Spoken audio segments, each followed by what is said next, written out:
शहरी की दुनिया। और भाई शहरी की दुनिया में अल्लाह का शुक्र है कि भाई मैं दुबई से कराची पहुंच गया और आज मेरा कराची में पहला व्लॉग है।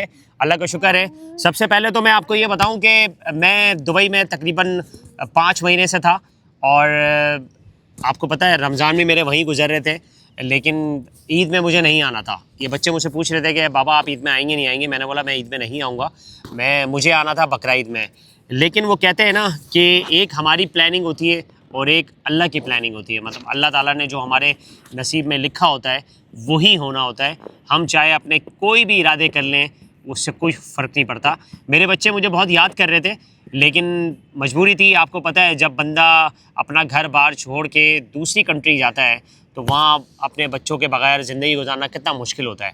और दुबई एक ऐसी कंट्री शहर है जहाँ पर अफरा तफरी है। आई मीन एक ऐसा हब है यूएई का जहाँ पर आपको पता है सिर्फ काम ही काम हो रहा होता है, इसके अलावा कुछ नहीं होता। तो मैं दुबई में तकरीबन 5 महीने से था और मेरा इरादा बिल्कुल भी नहीं था ईद में आने का, लेकिन अचानक मेरी फैमिली के साथ ऐसा कुछ हुआ जिसकी वजह से मुझे यहाँ आना पड़ा। और इत्तेफाक से दुबई के जो मामलात थे, जो हालात वहाँ पर पैदा हुए वो तो चल ही रहे थे, लेकिन बाखुदा मैं आपको यकीन दिलाता हूँ कि दुबई में जो कुछ भी हो रहा है, जो भी कुछ प्रॉब्लम आ रही है, वहाँ पर कोई इंटरप्शन हो रही है मिज़ाइल या ड्रोन की वजह से, वहाँ पर उसकी जो लाइफ है दुबई की और यूएई की जितने भी एमिरेट्स हैं वहाँ पर कोई फ़र्क नहीं पड़ रहा।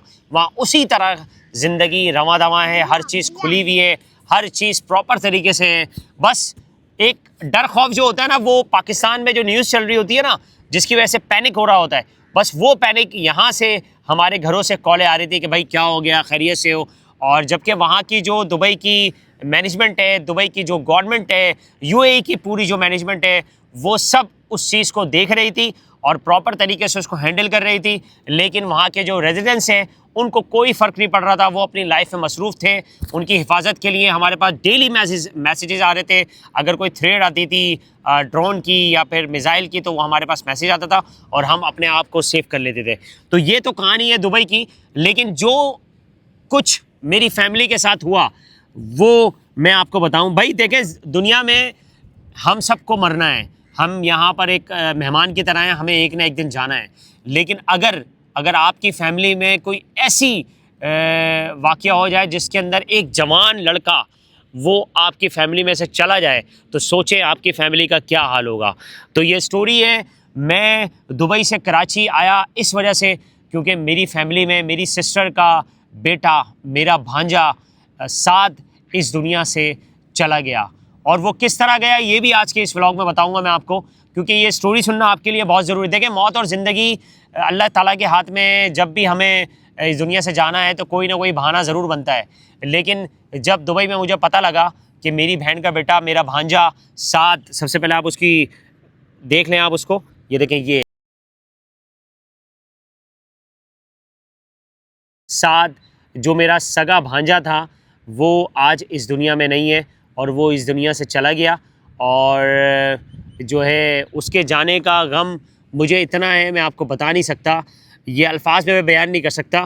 क्योंकि देखिए, जो आपके करीबी होते हैं ना, जब वो जाते हैं तो उसका तो दुख होता ही है, लेकिन जब एक जवान खून इस दुनिया से चला जाए तो आप सोचें उसका गम जो है ना, हम बहुत मुश्किल से उसका अपने दिल से निकाल सकते हैं। तो साथ जो है वो मेरा भांजा जो है वो 25वें शब जो है रमज़ान की, उससे 3-4 दिन पहले उसको डेंगू का बुखार हुआ। मतलब बुखार हुआ, उसका बुखार बढ़ता रहा तो उसका टेस्ट वेस्ट करवाया गया तो पता लगा कि भाई उसको डेंगू हुआ है। डेंगू मच्छर ने काटा होगा तो डेंगू हो गया उसको, उसके टेस्ट में आया। फिर उसके बाद उसकी तबीयत, वो जो हम लोग करते हैं ना, डेंगू मच्छर जब काट ले तो पपीते के पत्ते और दूसरी चीज़ें जो टोटके हमारे, वो हम अप्लाई हो रहा था। लेकिन दिन ब दिन उसकी तबीयत बिगड़ती गई, उसकी इतनी तबीयत ख़राब हुई कि उसको हॉस्पिटल में एडमिट करवाया गया। पहले कोई हॉस्पिटल था यहाँ पर 2 मिनट चुरंगी पे, फिर उसके बाद उसकी तबीयत और बिगड़ी तो फिर उसके बाद वहाँ पर उसको एडमिट करवाया गया। फिर पता लगा कि भाई उसके जो वाइट सेल हैं, जब भी डेंगू मच्छर काटता है तो आपके जिस्म से वाइट सेल ख़त्म हो जाते हैं, होना शुरू हो जाते हैं। तो उसके वाइट सेल इतनी तेज़ी से ख़त्म हुए कि तकरीबन उसके वाइट सेल जो है वो 15,000 तक पहुँच गए। और जबकि अगर 15,000 से कम होना शुरू हो जाए तो फिर इंसान जो है वो एक शख्स जो है वो समझ लें मौत के मुंह में जाना शुरू हो जाता है। लेकिन फिर उसके बाद मेरे जो छोटे भाई हैं, मेरे बड़े भाई हैं, मेरे पूरे फैमिली मेम्बर ने बहुत कोशिश की। उसके white cell Husaini blood bank से उसके वाइट सेल वहाँ से उन्होंने लिए, परचेज़ किए, डोनर्स दिए। फिर उसके बाद जो है वो हॉस्पिटल में वाइट सेल उसको दिए गए, और जब उसको वाइट सेल चलाना शुरू किए, ड्रिप के ज़रिए उसको देना शुरू किए, उसके बाद उसकी तबीयत और ख़राब हो। उसको पता नहीं क्या कोशिश की, उसको और इंजेक्शंस वगैरह लगाए उसको स्टेबल करने के लिए। फिर उसके बाद उसकी तबीयत और ख़राब हुई। फिर उसके बाद उसको आईसीयू में ले एडमिट कर लिया। फिर उसके बाद उसकी तबीयत इतनी ख़राब हुई कि फिर उसको वेंटिलेटर पे डाल दिया, और फिर उसके बाद वो इस दुनिया से कूच कर गया। 25वीं शब जागने की, मतलब 25वीं शब थी, रमज़ान की रात थी, और रात को 2 से 3 के दरमियान वो इस दुनिया से हम सबको छोड़ के चला गया। तो ये छोटी सी स्टोरी थी कि मेरे भांजे साद को क्या हुआ था और वो किस तरह इस दुनिया से छोड़ कर गया। और हलीम हॉस्पिटल में वो उसकी डेथ हो गई रात से 2 से 3 के दरमियान। और रमज़ान की वो मुबारक आखिरी अशरा, 25वीं रात की शब, और वो इस दुनिया से कूच कर गया। लेकिन आप यकीन माने उस वक्त जो मेरा हाल था, क्योंकि मैं दुबई में था और मैं मुसलसल कांटेक्ट में था कि उसकी तबीयत ख़राब हो रही है, और जिस वक्त उसकी मौत की ख़बर मेरे पास आई तो यकीन माने ऐसा लग रहा था कि मुझ पर क़यामत टूट पड़ी है। क्योंकि मेरी बहन पर, मेरे भाइयों पर, मेरी भांजियों पर, सब पर एक मौत मतलब ऐसा लग रहा था कि क़यामत आ गई है। हम लोगों का वो हाल था कि मैं आपको क्या बताऊं।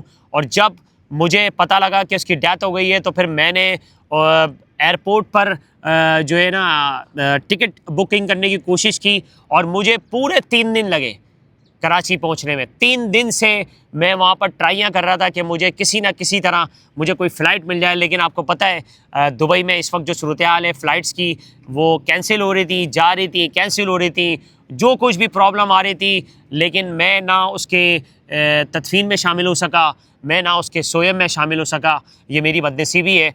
मेरे फैमिली मेम्बर ने मुझे वीडियो कॉल पे मुझे वो सारे मामलात दिखाए, और मैं बहुत मुश्किल से आखिरकार जो है वो अभी 2 दिन पहले मैं यहाँ पर लैंड किया कराची में, और मैं अपनी सिस्टर से मिल सका, उनके दुख में शरीक हो सका।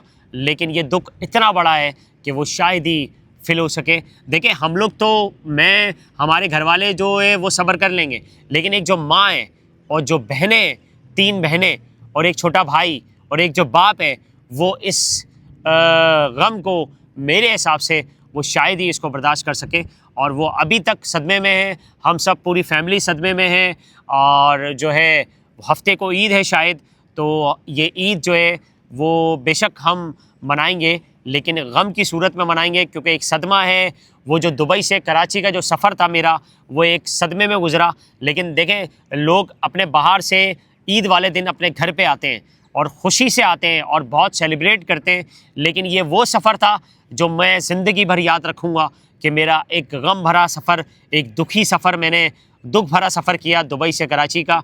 और मैं फाइनली कराची पहुंच गया हूं अपने बच्चों के पास। लेकिन ये जो 5 महीने हैं, ये मेरे बच्चों के साथ कैसे गुजरे, ये मैं पूछ लेता हूं हानिया से। हानिया, साद भाई दुनिया से चले गए, क्या कहेंगे आप? हाँ। आपको दुख है ना, याद आ रहे हैं ना साद भाई? हाँ। हैं? साद भाई याद आ रहे हैं आपको? हाँ। साद भाई आपसे क्या कहते थे आपको? आपको घुमाते थे ना बाइक पे? हाँ। है मजा?